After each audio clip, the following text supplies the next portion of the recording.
विष्णोरराटमसि विष्णु स्नापातेस्तुं विष्णुः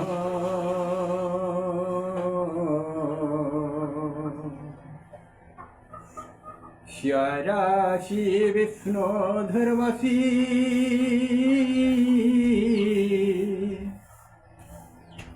वैष्णवामसि विष्णवे त्वा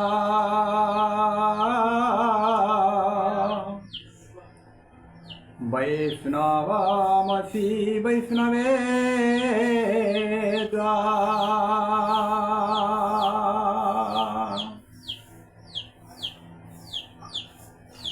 हे प्रजापालक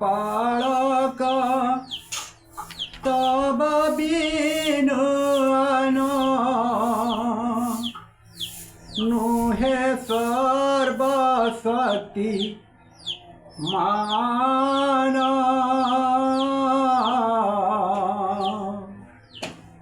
तुम सर्वपरि आश्रय तुम्हारी लोरुहि कृपा निधाना चतुर्वर्ग इच्छा शुभ मन वांछा कर हे पिता पुराणा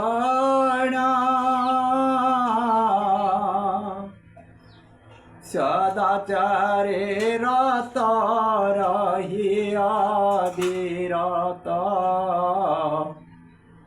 हे ऐश्वर्यवाना हे ऐश्वर्यवान हे ईश्वर हे ऐश्वर्य बाला हे ऐश्वर्य बाला हे ईश्वरा हे ऐश्वर्य बाला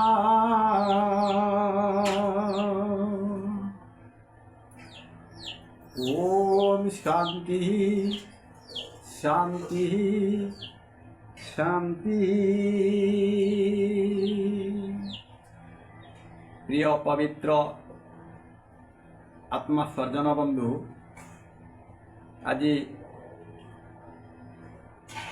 आपण मानक आगे विचार उपस्थापन करने पूर्वर समग्र जगतर नियंता सृष्टिकर्ता पालनकर्ता संहारकर्ता अजर अमर नित्य शाश्वत सर्वंतर्यामी सर्वशक्तिमान परमपिता परमेश्वर को मु मोर भक्ति श्रद्धा सहित नमन अर्पण करछि एवं जो आर्यावर्त ऋषिमुनि वेदधारक महर्षि दयानंद सरस्वती जहाँ लगी आज देश विदेश तथा समग्र विश्व ब्रह्मांड आर्य जगतर समस्त वेद को पाई मोक्ष मार्ग रे गति करुवा सही प्रभु को नमन वंदन और अभिनंदन। तो उपस्थित मातृ स्थानीय महिला एवं समस्त शत्रुवर्ग को मध्य नमन वंदन अभिनंदन कर विचार उपस्थापन करछि। तो बंधु आपण माने समस्ते जानिथिबी आमे समस्ते कहूँ विष्णु और वैष्णव। तो विष्णु किए वैष्णव किए से विषय आज किसी विचार उपस्थापन करवा। आमे सर्वप्रथम जानवर अच्छी विष्णु एवं वैष्णव क्या कहती, विष्णु किए एवं वैष्णव क्या कहती। तो समस्त मनुष्य यह जानिबा आवश्यक जे एक सकल जगतर उत्पत्तिकर्ता और धारणकर्ता सर्वव्यापक परमेश्वर ही अटंती। एपरि जानी निज निजर समस्त कामना गुड़ी को सिद्ध करवा उचित। तेणु बंधु समस्ते विचार नेबा एही मंत्र रे परमात्मा विशेषवाचक शब्द हेउची विष्णु। तो ओम विष्णु रराटमसी विष्णु सुनाति तु विष्णु शरसी विष्णु धीवसी वैष्णव मसी विष्णवे त्वा। अर्थात हेउची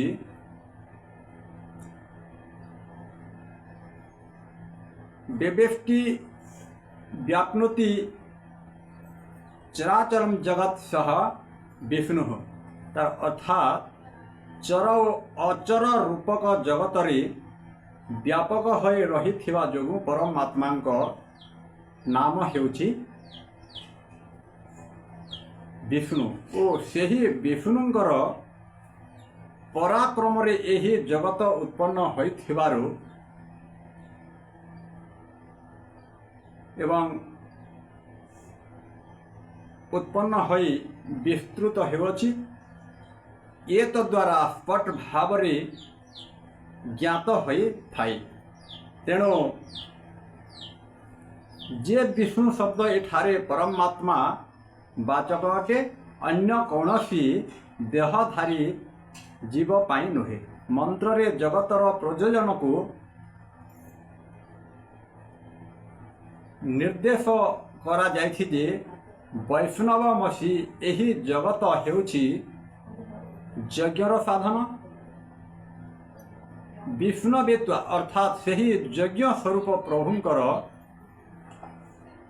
सही यज्ञ स्वरूप प्रभु को प्राप्त करने निमित्त वैष्णव शब्दर व्युत्पात व्युत्पत्ति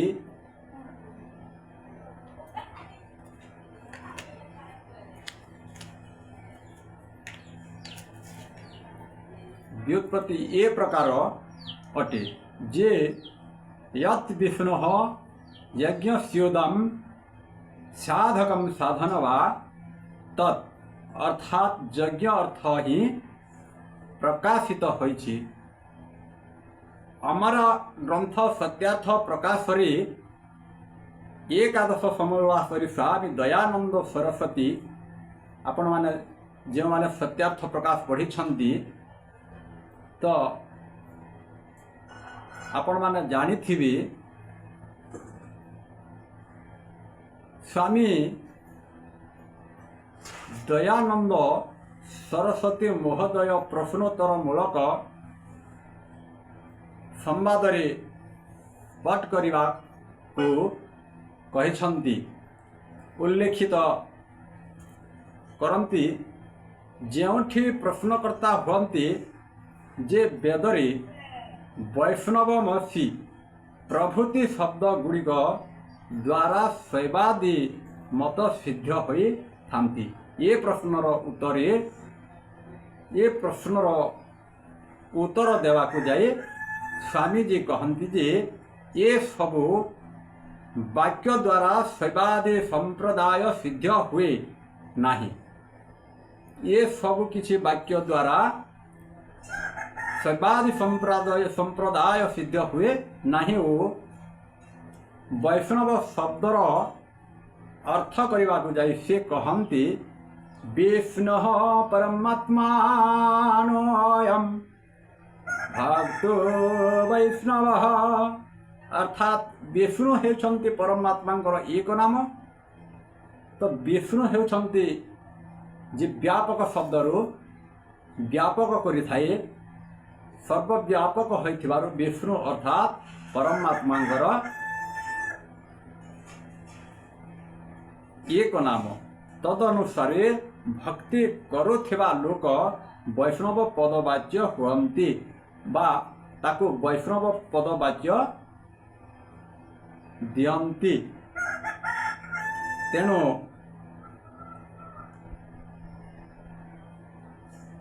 आमे बुझिबा को गले कौनसी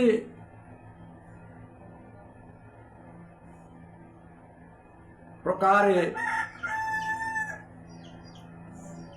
भिन्न संप्रदायर परिप्रकाश पवित्र वेद मंत्र रे केउठी मध्य करा जाए नहीं।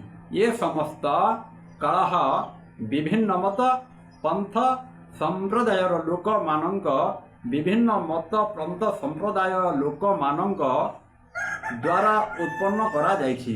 स्वामीजी सत्यार्थ प्रकाश रे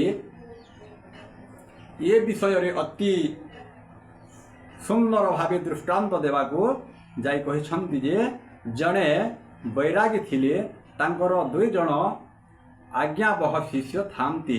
दुहे प्रतिदिन गुरुंकर गोड़ घसंती। जनक मध्यरे कली जेपरि न हेब ता पई जणे गुरुंकर डाहाण गोड़ और अन्य जनक बाम गोड़ घसीबार दायित्व नहीं थांती। दिनकर आपण माने जानिथिबे उभय भितरे कलह सृष्टि हला। दिनेकर घटना कार्यवशतः जड़े शिष्य बजार को चलीगला और अन्य जनक समय हो जीवारु ता निज भागर गोड़ को घसुथाए। सेतेबेले गुरुदेव कड़ लेउटाइले और अन्य गुरु भाईर भाग गोड़टी सेही शिष्यर भाग गोड़ उपरे पड़ीगला। ता देखी शिष्य जनक सही पारिला नहीं। कौन कला दौड़ी जाए ठेंगाटी आनी सेही गुड़ उपरे दी चारि पहाड़ बसाई देला। गुरुंक भारी कष्ट हैला। से व्यक्ति विरक्त होई कहिले दुष्ट तू ए परि काहेकि कलु। शिष्य उत्तर देला मो सेवा गुड़ उपर को से अन्य गुड़टी काहेकि आसिला। इति मध्यरे अन्य शिष्य जनक बजार रु आसी आश्रम रे पहुँचला। तेणु नित्य नैमित्तिक कर्म हिसाब रे ता भाग पाद को घसीबा को लागिला। घसु घसु देखिला गुड़टी खुली जाइछि। गुरु को पचारिला गुरुदेव मोर ए सेवा पादर अवस्था ए परि काहेकि होइछि।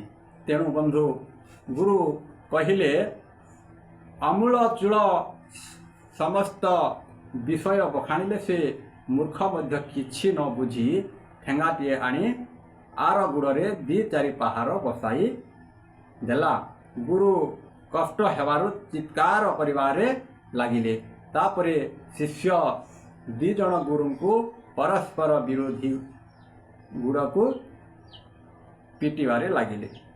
तो कोलाहल सृष्टि हेबारु लोके आसी रुंड होइगले। मूर्ख शिष्यंग कबलरु गुरु को उद्धार करि कहिले आरे निर्बुध शिष्य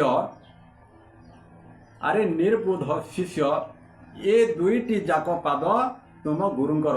तेणु ए दुईटी को सेवा कले गुरुंकर सुख जात हेब। कष्ट देले गुरु को दुख हेब। गुरु को सेवा करने को जाए अबुध शिष्य दुहे जो परि काम कले सही परि एक अद्वितीय अखंड सच्चिदानंद स्वरूप परमात्मा विष्णु प्रभृति अनेक नाम अच्छी रही। ये विषय को बुझी न पारी वैष्णवादी संप्रदायर लोक माने परस्पर कलह निंदा करिवारे सर्वदा तत्पर अछंती। एही मंदमती माने सामान्य भावे मध्य विचार करि पारु नाहंती। तेणु बंधु आमे जानिबार उचित जे विष्णु हेउची परमात्मांकर नाम ओ तदनुसारे भक्ति करुथिबा जे कोनोसी लोके हुअन्तु ना काहीकि से माने वैष्णव ही बोले थांती। संप्रदाय विषय रे लोके वैष्णव होई न थांती। एपरि देखिबा को गले वैष्णवादी नामक स्थान विशेषर नाम तीर्थ स्थान मध्यरु रखा जाइछि। जेउठिकु परिदर्शन करी जीवा पाई लोके प्रचुर धन संपत्ति व्यय करिथांती ओ दला चकटारे केतेक मृत्युवरण मध्य करिथांती तथा केतेक दुर्घटनाग्रस्त होई दुखित होइथांती। एहा हेउची पवित्र वेद विद्यारू विमुख हेबार दुष्परिणाम ओ कष्ट पाइबार फल।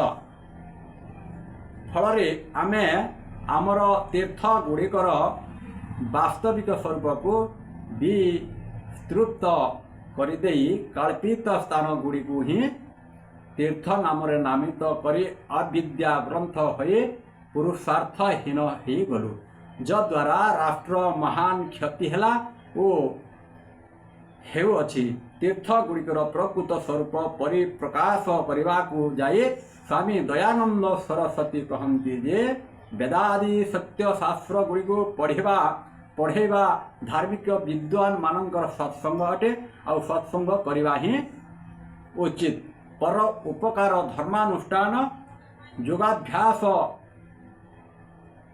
निर्वेद निष्कपट सत्य भाषण सत्य मानिबा और सत्याचरण करवा ब्रह्मचर्य आचार्य अतिथि माता पिता को सेवा सत्कार परमेश्वरंकर स्तुति प्रार्थना उपासना करी जितेंद्रिय हवा सुशीलता धर्मयुक्त पुरुषार्थ ज्ञान विज्ञान प्रभृति अति शुभ भवसागर पार कराउथिबारु ये गुड़िक तीर्थ अटंती। तेणु बंधु आमे समस्ते यही तीर्थ जदि स्नान करवा यही तीर्थ जदि व्रत करवा तो निश्चय रूपे मनुष्य जो शुभ कर्म गुड़ी को आचरण करुछि ताहा होछि तीर्थ बा स्वर्ग बोली कहा जाए।